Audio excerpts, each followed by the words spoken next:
بسم اللہ الرحمن الرحیم۔ بیت المقدس صرف عربوں کا نہیں ہے اور نہ ہی فلسطین کا دارالحکومت ہے، بلکہ بیت المقدس مسلمانوں کا قبلہ اول ہے اور ہماری نشانیوں میں ایک ہے۔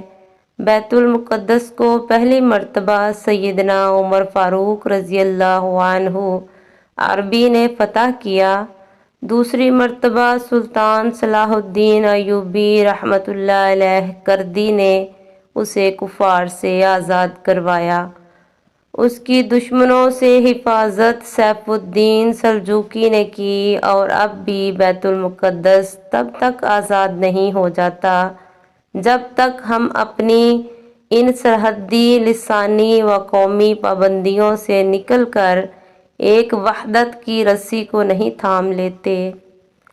اے رب کعبہ، ابابیل کو بھیج کر خانہ کعبہ کی حفاظت کرنے والے رب، فرشتوں کو ننگی تلواریں دے کر بدر کے میدان میں اتارنے والے رب، اے موسیٰ علیہ السلام کو فرعون کے دربار میں پالنے والے رب، یوسف علیہ السلام کو کنویں سے نکالنے والے رب، اے عیسیٰ علیہ السلام کو زندہ آسمان پر اٹھانے والے رب، اے ابراہیم علیہ السلام کو آگ سے بچانے والے رب، یونس علیہ السلام کو مچھلی کے پیٹ سے نکالنے والے رب، فلسطین کے مجاہدوں، مظلوم مسلمانوں کی مدد فرما۔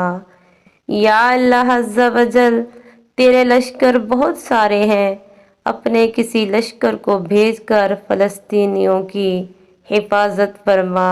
آمین ثم آمین یا رب العالمین۔ جزاک اللہ خیرا۔